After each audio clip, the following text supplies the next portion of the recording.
So now that we've seen the Nazi interpretation of these ideas, I'd like to return to our case study.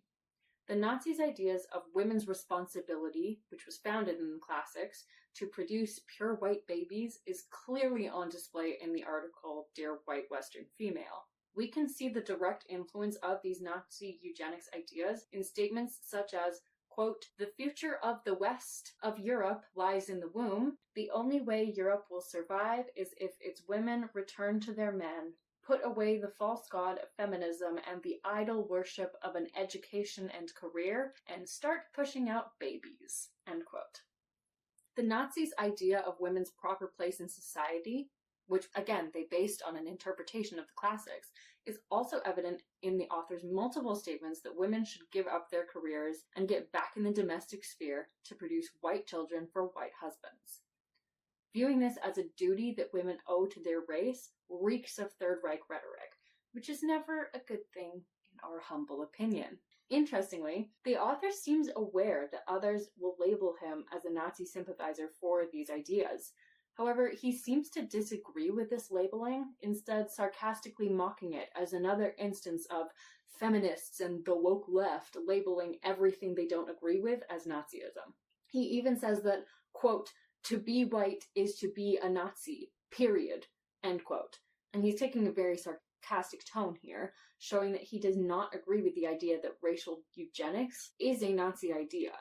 It is kind of fascinating. In doing some research in parallel with Hermes, it's kind of shocking to see people in our generation, in their 20s even, talk about how, actually no, eugenics is a good idea. Maybe we shouldn't let disabled people have children.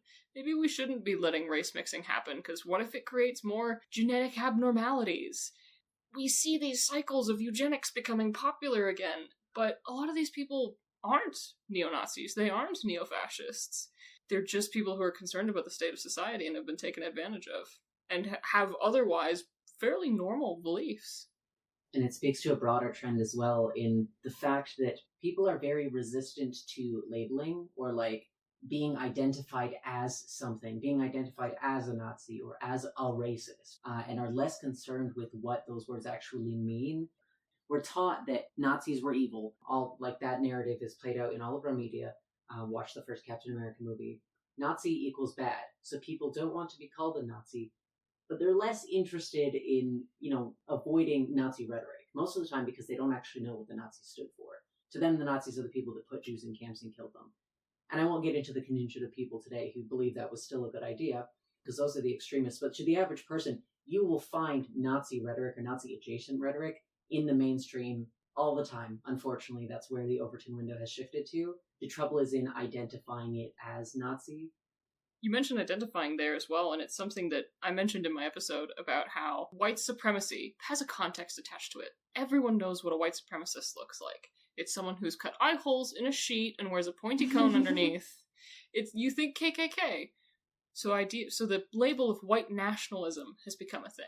It's sort of shifted the way that we label ourselves, shifted the way that white supremacists label themselves too, to avoid connotations. It's why people that are Nazis and neo-Nazis now will instead call themselves National Socialists. And it's the same thing with something called the Great Replacement Theory. I mentioned the website for this a little earlier. It's basically rebranding the idea of white genocide or white extinction because that has come to have negative ideas.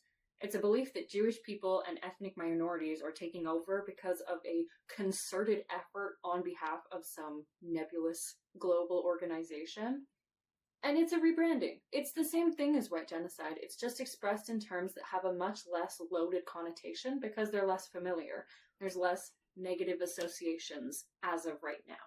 Which speaks back to some of what I addressed last episode with how keyed in far-right ideologues are with marketing, PR, with wording and appearances.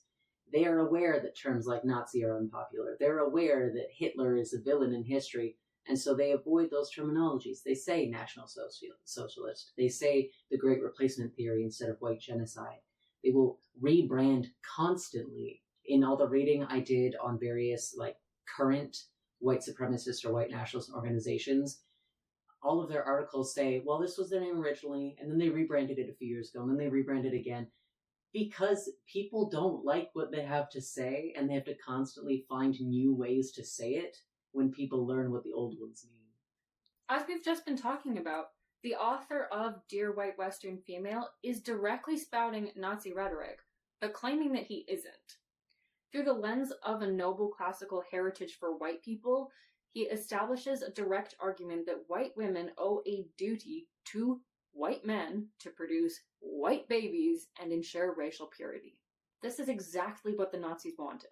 The link of the classics to encouraging modern eugenics is a very dangerous idea, stemming from Hitler's own ideas of racial lineage and the need for a dominant, quote-unquote, pure race that he viewed as better than the others. So, now that we've talked about one aspect of this, I'd like to ask you all, what else do we know about how the Nazi ideas have been present in modern neo-fascist movements? And how are they using mythology or classic ideas to generate misogyny, theories of white extinction, or other forms of social control? I am remembering an article that I had the great misfortune of reading, which y'all got to read as well. It was the Apollonian Transmission is the site. What's his name? Mark Brahman wrote an article that claims that there was a eugenics cult dedicated to Apollo in antiquity, and it is steeped in this idea of the Greeks as the original Aryans, but actually a little bit the other way around. He was claiming that Apollo himself was Nordic, from the north, from quote-unquote Hyperborea, which demonstrates a misunderstanding of so many myths I don't have time to unpack them all, and that he represented some kind of standard of ideal Aryan beauty, white beauty, that was allegedly revered by the Greeks to the extent that they had this whole eugenics cult about basically selectively breeding people to be more in line with Apollo's whiteness and further away from Jewish or Semitic attributes, which he also contrasted with the figure of Saturn. Fascinating and utterly delusional.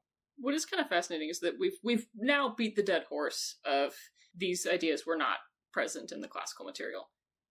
I do want to quibble a little bit with what you're saying, because yes, the development of the modern housewife within the nuclear family in the context of an industrialized society, that's very modern. The idea of women as submissive to men and whose worth is tied to their ability to make children is about as old as patriarchy, and maybe even older than that, which unfortunately does actually have a lot of basis in ancient Greece. But a lot of things have basis in ancient Greece that we don't need to carry forward. So we're coming back to the other, dead horse we've been beating of, just because it's old doesn't mean it's good. Ancient Greece was extremely misogynistic, was extremely controlling of their women, to the extent that women weren't really even citizens of Greece. We don't need to carry that forward. So it's funny you mentioned that. Over the course of researching, there is a fragment from an ancient Greek play by Menander. It says, "You have stepped beyond the boundaries of a married woman, wife, the courtyard. It's not the custom for a free woman to go beyond the courtyard door of the house." And that's a line of dialogue in this fragment of a play. So yeah, we can see this idea for a very long time.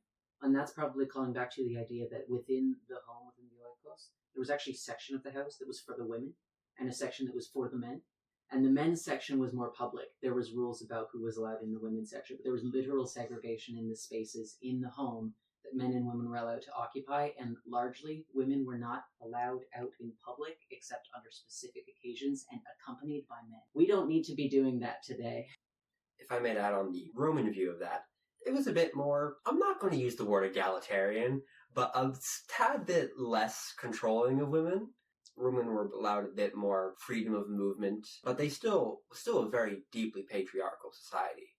And if women had no control over their own bodies or rights, that was all left up to usually their fathers, actually. Yeah, as you stated, it's not good. That's bad. We don't want that.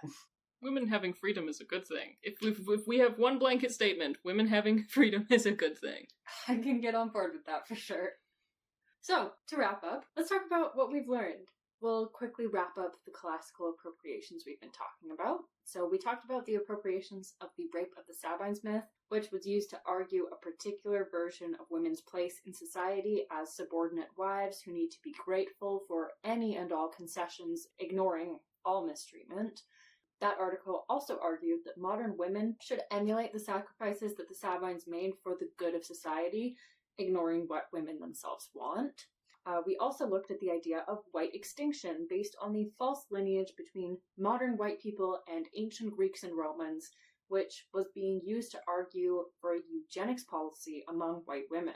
This also ignores what women want for their own lives, instead forcing a particular place in society on them that's directly based on Nazi propaganda. So, what do these have in common? They both use classical texts to argue for a particular place for women in society, including keeping them subjugated to men, disregarding the horrific negative effects of rape, and pushing them to carry children just because men want them to. They accomplish this by establishing the classical texts as universally good, claiming that we should aspire to recreate these ideas that they interpret in the texts. They also map disturbingly well onto key Nazi ideas, racial eugenics based on this false heritage, the subordination of women and relegating them to the domestic sphere, and the utter disregard for women's choices and life goals. And lastly, they both show disturbing aspects not only of modern far-right viewpoints that have disastrous connotations for women if taken too far, but also of the rhetoric around the classical texts themselves. The easy appropriation of these texts is something to be very aware of, up to and including teaching more critical interpretations of the original writing. We need to make sure we aren't taking classical texts at face value just because they've been highly esteemed in society, and instead are properly engaging with the material in all its contextual glory. In terms of how to combat ideas like this, we need to be aware of the specific context that the classical texts were written in. They were aimed at key audiences and often discussed specific events for the purpose of a particular social agenda. We saw this especially with Livy's use of the rape of the Sabine women. Considering the intended audience and the broader social context is key for interpreting these texts correctly. We can't assume that these ideas are universally applicable and must be good just because they're the classics. We need to consider contextual factors to engage critically with the texts. We also need to be aware of false lineages that claim that we're directly descended from ancient Greeks and Romans, both in an intellectual and a racial capacity. Look out for interpretations that link the classics with modern society too closely, and consider what agenda they're actually pushing when they equate these two societies. Be careful of when classical material is being used to support or legitimize harmful ideas. Think carefully about when and where they got these ideas from, and how they might be used for restricting fundamental human rights. Watch for warning signs that include the use of classical texts to restrict rights, dehumanize certain groups, going back to the last episode with the far-right pipeline, or push a specific way of life that might have sinister implications for certain groups. And lastly, be conscious that the times have changed since ancient Greece and Rome. Even if the author of these far-right sources is interpreting the classical text correctly, that doesn't mean that it should be implemented today. We have very different views of women in society today than they did back then. The things that classical authors were encouraging are not appropriate to our society today. Think carefully about whether the uses of these ideas line up with contemporary social morals and whether or not they would be beneficial from a human rights perspective to implement. To use the kindergarten idea of empathy, how would you feel if someone tried to push this onto you? And to properly do this, we need to challenge the idea of the classics as universally good and instead critically engage with what these ideas mean in our modern context. Thank you all for listening to the research and the far-right perspectives on the classics, misogyny, and reproduction, and thank you to my very lovely and patient co-host. Thanks so much for listening to this episode of Heritage or Hogwash, Classics and the Far Right, a podcast about the intersections between those two excellent fields of study. And we hope you join us for next time where we discuss how the far right uses the fall of Rome to justify their beliefs. Bye! Bye.